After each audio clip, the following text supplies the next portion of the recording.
Jeff Morens, il prend le micro sans faille. 5-1-4, on le sent dans chaque détail. BBN, c'est le feu dans le cœur des fans. Montréal brille même sous la pluie et la bise urbaine.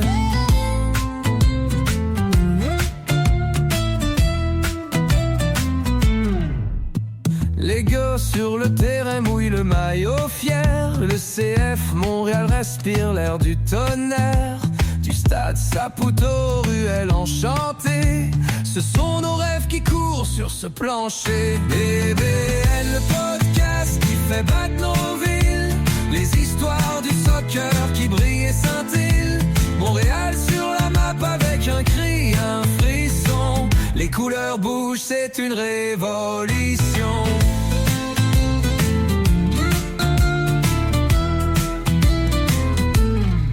Dans chaque passe, on entend l'écho d'ici. Les étoiles s'allument sur notre maudit terrain gris. C'est l'amour du ballon qui unit la nation. BBN nous transporte dans chaque discussion.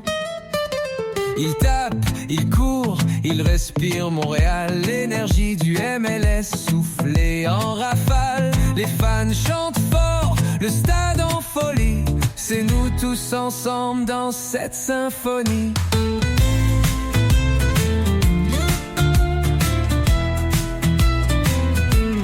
BBN, le podcast qui fait battre nos villes. Les histoires du soccer qui brillent et scintillent. Montréal sur la map avec un cri, un frisson. Les couleurs bougent, c'est une révolution.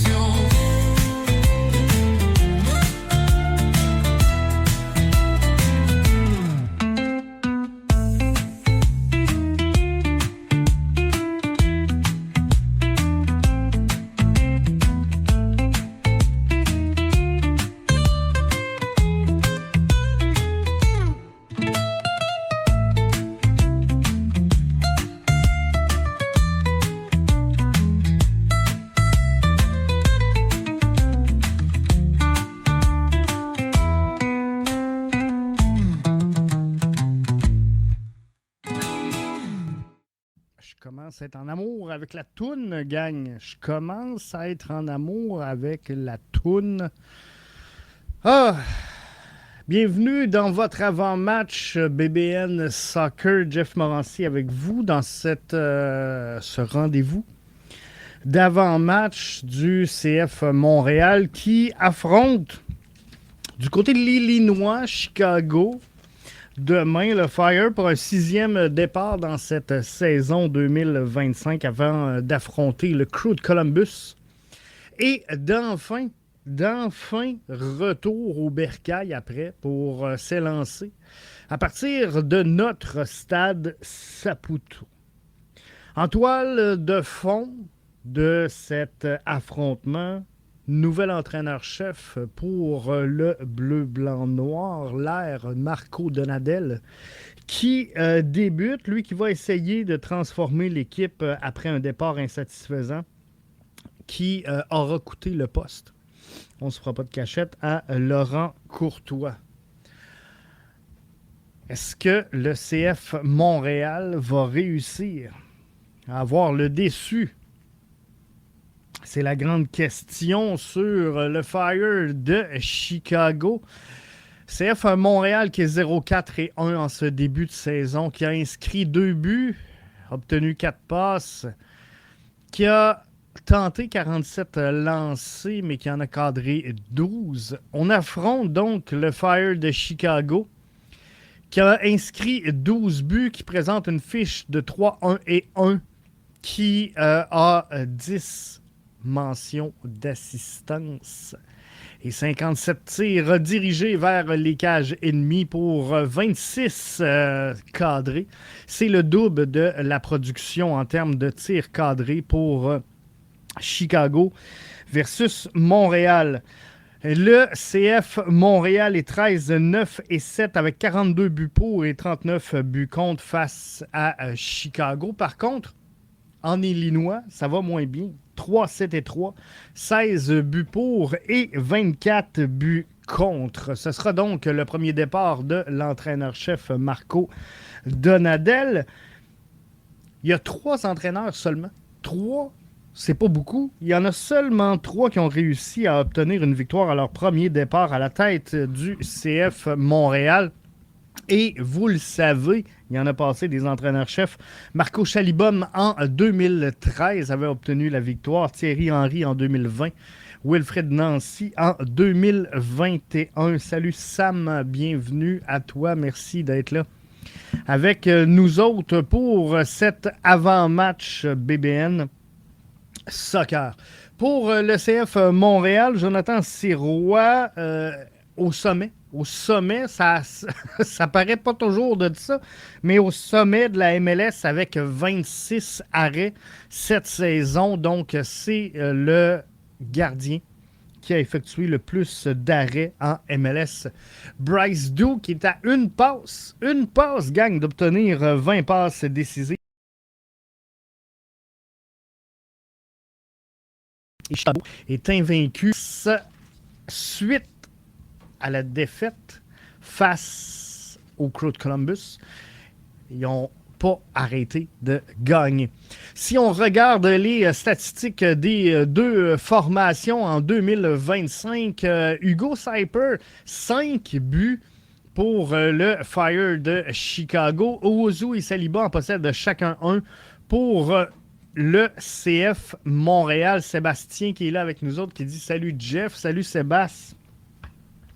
Et bienvenue à toi. Jonathan Bamba est le leader de Chicago pour les passes décisives. Il y a 4 joueurs chez le CF Montréal qui en possèdent une également. Hugo Cyper, hélas, décrocheur pour les tirs chez le Fire de Chicago. Donc, 7 tirs cadrés sur 12 tentatives. Owusu en a 3 de cadrés sur 8 tentés. Donc, ce sera intéressant de suivre ça. Chris Brady, 13 arrêts effectués depuis le début de la saison, alors que Jonathan Sirois en possède 26. C'est le double de la production défensive, donc du gardien du Fire de Chicago. Et je vous le rappelle, Jonathan Sirois, qui possède également un jeu blanc, est au sommet de la MLS pour ce qui est des arrêts. Par contre, la colonne la plus importante, Chris Brady, possède 3 victoires contre 0. Pour le CF Montréal, donc ça va être intéressant. Et si on regarde également, une autre chose qui est intéressante, on va regarder pas les leaders de la saison, mais bien comment cette équipe-là... Je suis buggé. OK. On revient. Comment c'est...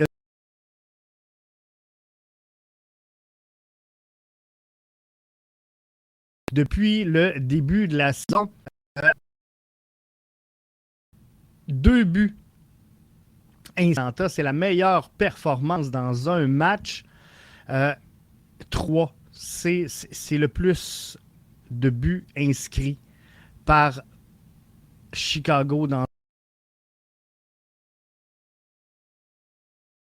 du côté de Chicago.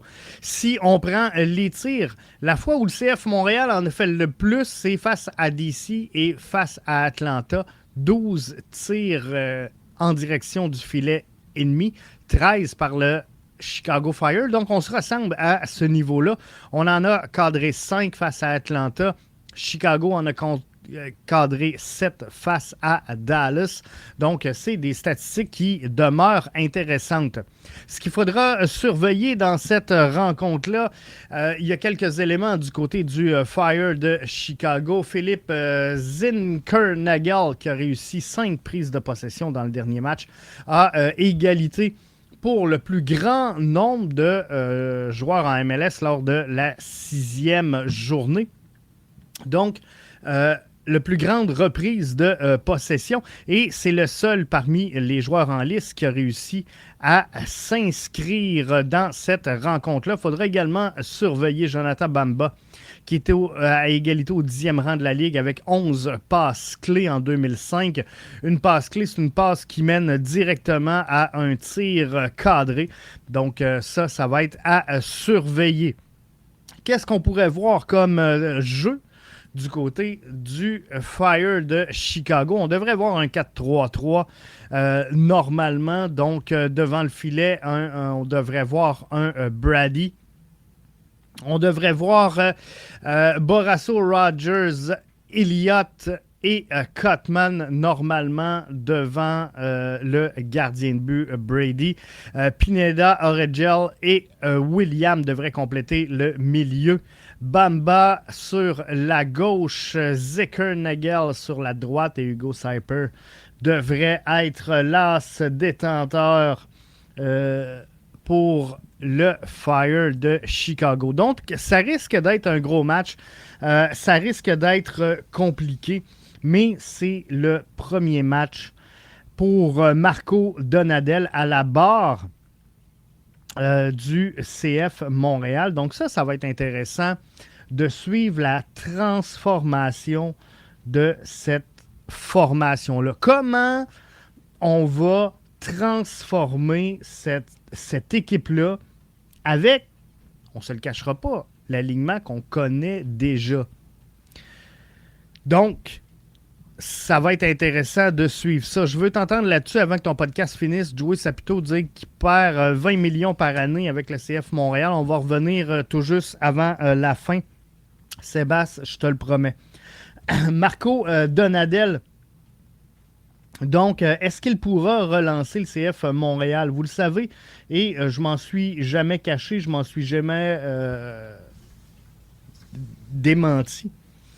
J'avais prédit le CF Montréal 5e dans l'association de l'Est au terme de la saison 2025.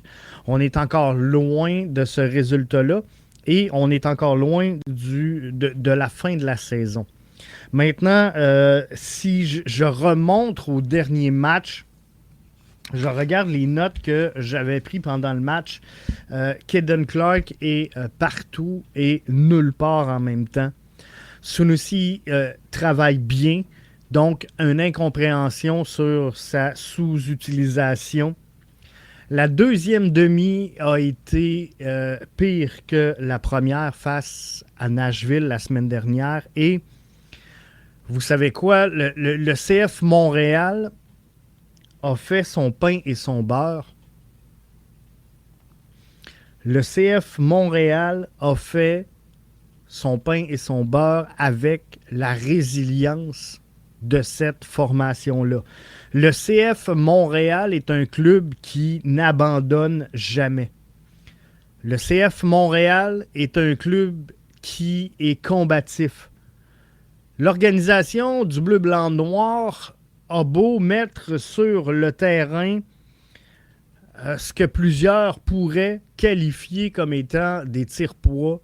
C'est une formation qui s'est toujours battue jusque dans les derniers instants au cours des dernières années, au cours des dernières saisons. Le match face à Nashville a été complètement autre chose. Le CF Montréal a concédé le premier but et s'est littéralement écrasé comme un jeu de cartes qui bat au vent. C'était pas chic à regarder. Donc, la panique, c'est jamais bon sur le long terme. La réalité, c'est que Laurent Courtois n'a jamais vraiment eu tous les outils pour réussir sa saison 2025.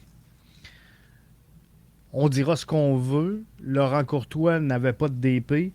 Laurent Courtois, le meilleur joueur qu'on lui a offert dans l'entre-saison, est un jeune de 17 ans qui est arrivé ici pour un transfert assez généreux.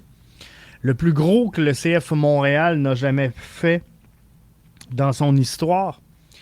La réalité, c'est qu'aujourd'hui, au 28 mars 2025, ce jeune homme-là possède 0 minute de temps de jeu. Mais lorsque j'en reviens à la résilience, je suis obligé de vous dire que Laurent Courtois n'était plus l'homme de la situation derrière le banc du CF Montréal. On l'avait identifié ici à BBN en début de saison comme étant l'un des 5 entraîneurs-chefs qui était sous pression cette saison. Et il a échoué malheureusement à ce test-là. Donc, on se retrouve aujourd'hui avec Marco Donadel qui était dans l'environnement de l'équipe, qui avait été amené, je suis obligé de vous dire, dans ce strict dessein-là, de prendre la place de Laurent Courtois.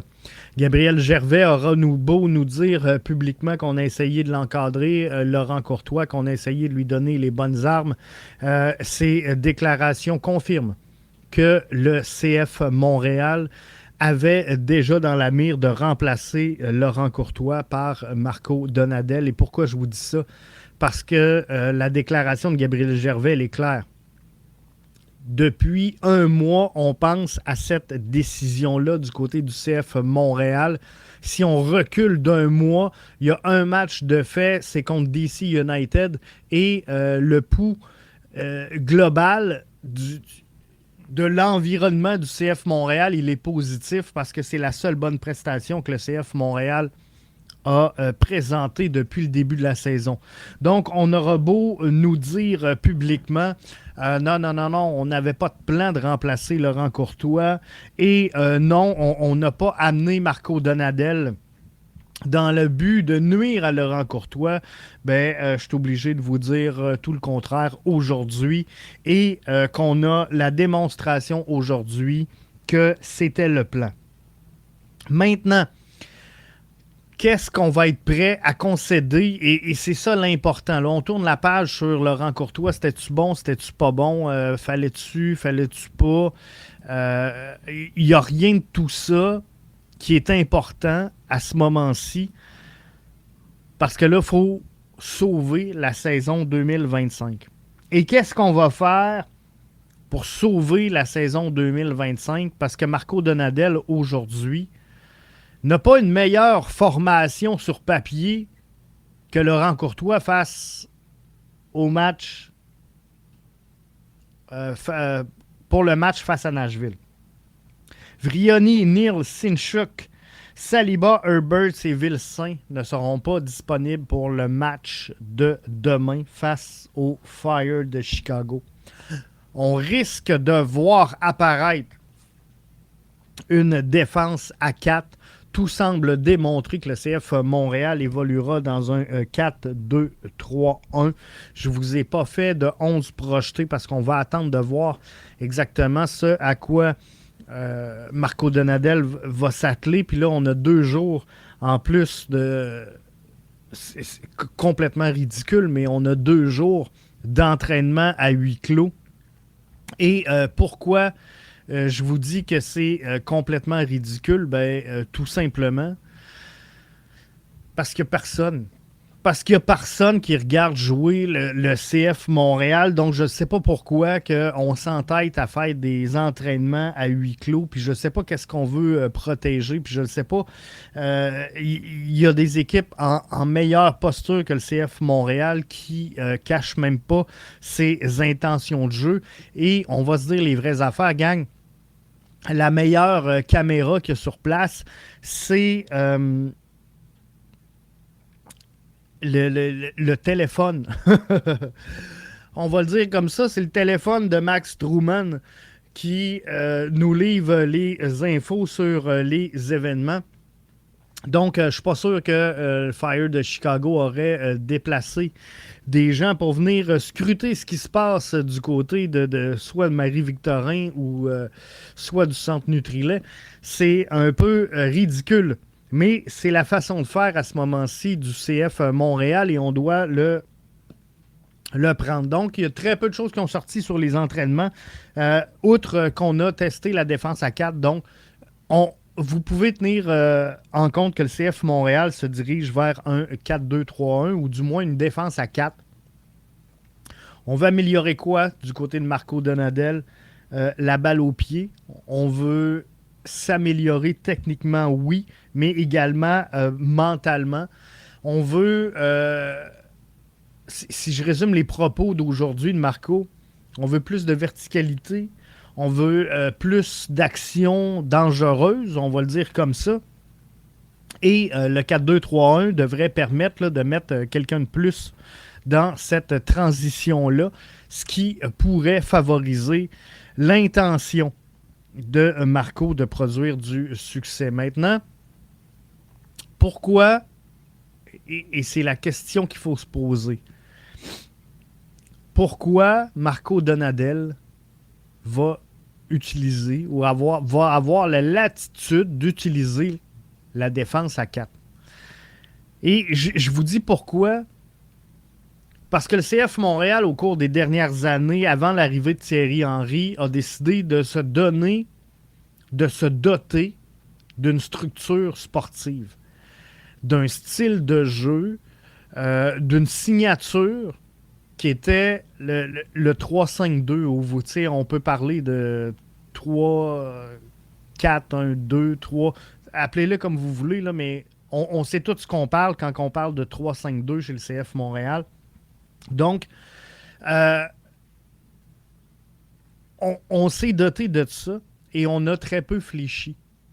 Et on a toujours alimenté cette formation-là en ajoutant des gens dans ce profil de jeu-là. Chaque fois qu'on a fait des ajouts, on a mentionné que c'était pour maintenir la défense à 3. À chaque fois qu'on a fait des ajouts, on a confirmé que le CF Montréal ne prenait pas de changement de direction et qu'on voulait jouer une défensive à 3. Et que ce n'était pas le choix de l'entraîneur-chef, mais bien une structure organisationnelle de club. Et là, on est prêt à laisser tomber ça pour Marco Donadel. Et Marco Donadel, faut s'entendre, là. C'est pas, à ce moment-ci, c'est pas un entraîneur-chef qui a connu les hautes sphères et qui a dirigé du soccer de haut calibre. Allez pas croire qu'on vient de faire un ajout merveilleux d'un entraîneur-chef qui a la capacité de renverser le désir d'un club d'évoluer dans une défensive à 3. Marco Donadel est un homme très intense, un homme de cœur, j'en suis convaincu. Un homme de conviction, mais surtout, également, et son parcours l'a démontré, un homme de grinta, un homme d'émotion, un homme d'impulsivité. Est-ce que ça va faire un bon ménage sur le long terme avec le CF Montréal? Il est beaucoup trop tôt pour le dire. Et Marco Donadel mérite qu'on lui donne une chance de s'établir derrière le banc du CF Montréal. Donc, l'émotion, le sentiment, l'énergie sur le terrain semble bonne de ce qu'on a compris, de ce qu'on a vu, de ce qu'on a observé, de ce qu'on a senti à l'entraînement cette semaine. Est-ce que ça sera suffisant pour relancer la troupe du CF Montréal? On va le savoir demain soir. C'est là que le couperet va tomber. Moi, je pense que le CF Montréal, malgré toutes les critiques qui ont été dirigées à l'endroit de la formation au cours des dernières semaines, des 5 dernières semaines, cette équipe-là a un meilleur produit à offrir que ce qu'il nous a été présenté dans les dernières semaines. Je suis donc convaincu que le CF Montréal va rebondir et connaître des succès.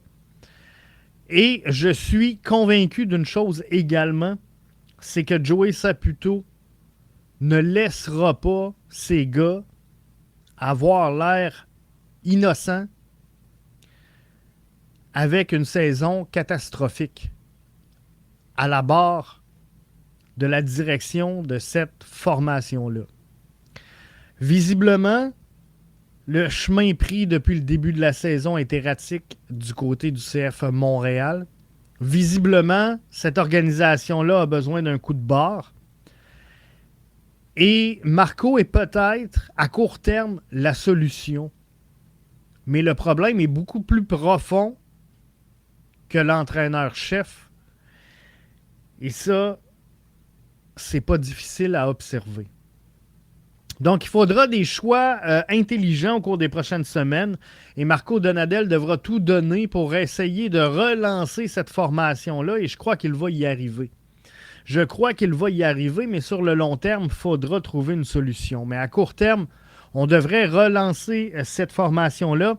Le retour également dans les prochaines semaines des joueurs absents, des joueurs blessés, pourrait aider cette formation-là. Donc, ça va être intéressant de suivre ça au cours des prochaines semaines. Sébastien nous disait, Jeff, je veux t'entendre avant que ton podcast finisse. Joey Saputo dit qu'il perd 20 millions par année sur le CF Montréal. C'est pour vrai non seulement fort possible, mais c'est plus que possible. Comment je pourrais vous dire? Le CF Montréal, puis on va terminer avec ça parce que, Sébastien, je veux juste faire une petite parenthèse en terminant le balado d'aujourd'hui, de cet avant-match-là. Ce week-end, on va vous présenter Jeff le Fanaliste, et c'est là qu'on va revenir en détail sur les commentaires. Donc, et les déclarations de Joey Saputo. On va revenir en détail également sur Marco Donadel. Et on va se parler également de CPL. J'ai des grosses annonces à vous faire sur la CPL. Donc, pour Joey Saputo, qu'il perde 20 millions par année, c'est vrai. Mais Joey Saputo, présentement, il est et le problème et la solution à la fois au CF Montréal. Donc ça, c'est une problématique. Mais s'il y a un président, s'il y a un propriétaire qui a cru au projet, qui y croit encore, selon ce que j'ai vu de ses déclarations, et qui a ça à cœur, s'il y a un homme d'affaires au Québec, c'est Joey Saputo. Il est le meilleur porteur pour le projet du soccer à Montréal. Celui qui a cru depuis le début, celui qui s'est investi, celui qui a consacré énormément de ressources en temps, en argent, en à peu près n'importe quoi pour faire vivre l'expérience de la MLS à Montréal. Il a mis une équipe en place pour chevronner le projet au fur et à mesure que le projet a progressé, a grandi. Et quand je vous dis que Joey Saputo est à la fois le problème et la solution, l'équipe en place, et ce depuis le jour 1, n'a jamais compris comment instaurer, introduire, implanter, appelez-le comme vous voulez, enraciner le soccer dans la métropole québécoise. Joey Saputo est à la fois le problème et la solution. Il a amené l'équipe, il a investi énormément d'argent. C'est un passionné de soccer. Ce n'est pas un gestionnaire d'un club de foot. C'est un gars passionné qui n'a pas réussi encore, après toutes ces années, à trouver la recette parfaite pour implanter cette formation-là en sol québécois.